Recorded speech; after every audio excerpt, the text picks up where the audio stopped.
Being famous does not always mean being easily recognized by anyone. Such is the case of these men who managed to create fashion empires. We heard their names, seen their designs, and we recognize their logos. Still, we don't always know the faces of men who are behind these great fashion brands.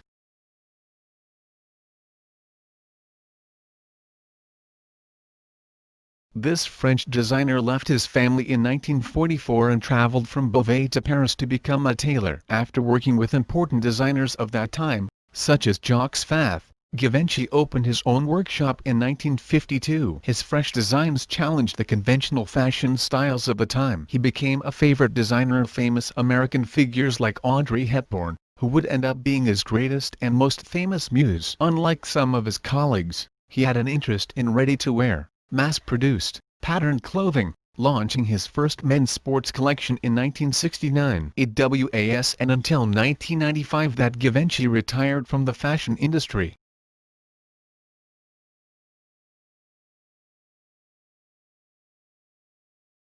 The French designer decided to move to Paris at an early age to fulfill his dream of becoming a fashion designer. His ambition was given a lift when he met Christian Dior, who hired him as his assistant and named him his successor after his death. However, later on, he was relegated from this position, leading him to establish his own firm with Pierre Balmain. This decision was the beginning of what we now know as the Saint Laurent Empire.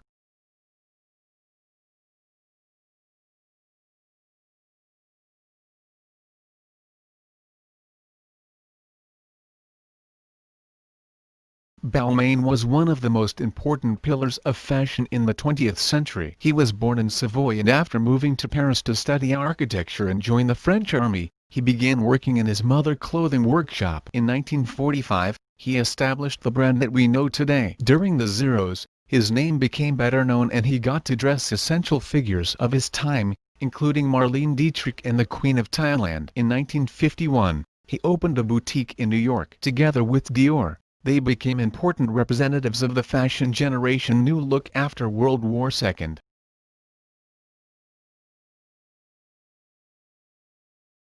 Alexander McQueen left his studies in 1985 at just 16 years old to learn how to tailor. In 1992, he graduated from a prestigious London art school with a fashion collection inspired by Jack the Ripper. Luckily for McQueen, the editor of Vogue UK was at the runway show and bought all of his designs. Thanks to this, the designer career took off from there. In the 1990s, he gained a great reputation and began revolutionizing fashion. He was a chief designer of Givenchy and devoted himself to making haute couture designs without neglecting his own brand. Toward the end of 2000, he sold 51% of his brand to Gucci and left his position at Givenchy to devote more time to his own fashion ventures.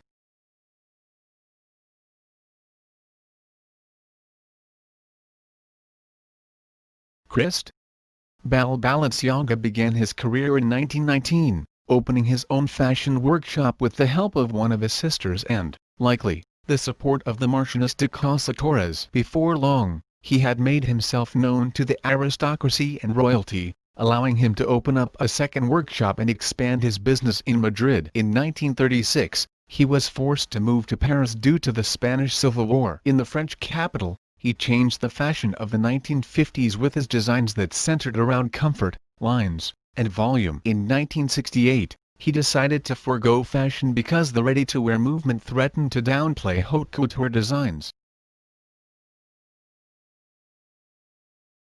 After joining the U.S. Army and studying business for 2 years, the New York designer made his way as a salesman at a Thai company. In 1967, he convinced his boss to allow him to start his own clothing line, and so he began making men clothing under the Polo brand. In 1971, he began designing women clothing with both gender clothing specialties. The designer won the chance to make costumes for the 1974 film production of The Great Gatsby. Since then, his brand has taken flight to the level we know today.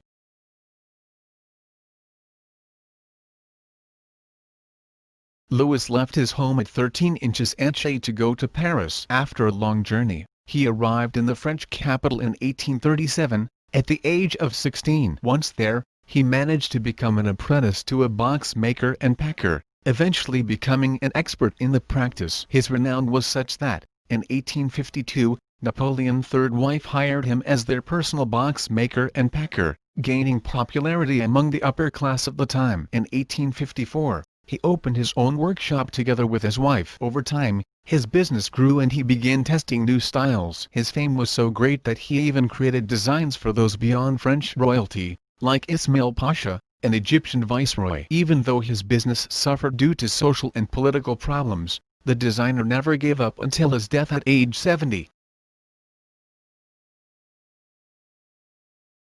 Having helped his mother make clothes as a child, he established his first boutique in 1978 in Milan despite previously having studied architecture. Recognized for his colorful designs and unique way of understanding post-pop, he dressed stars like Madonna, Michael Jackson, Paul McCartney, Linda Evangelista, Naomi Campbell, and royalty like Lady Di. Through his work, he set up a link between show business and fashion. After his unexpected death, people thought the brand would collapse. However, his sister Donatella knew how to continue her brother's work and the brand has continued to thrive.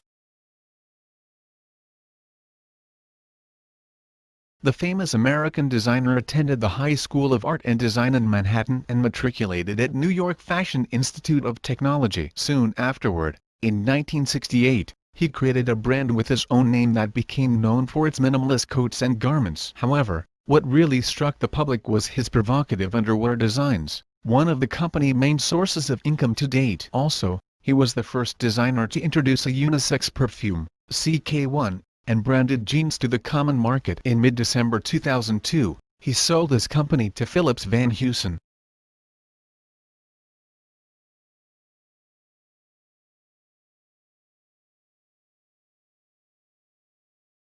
The influential French fashion designer, Christian Dior, was born into a bourgeois family in France. After studying political science in college, he left his studies to go into fashion. He started by sketching for the famous designer Robert Piguet. Then, in 1946, he opened up his own sewing house in Paris. He was known for his New Look movement, a feminine style that stood out for its designs with turned shoulders, slim waists, and wide skirts that were 20 centimeters from the floor.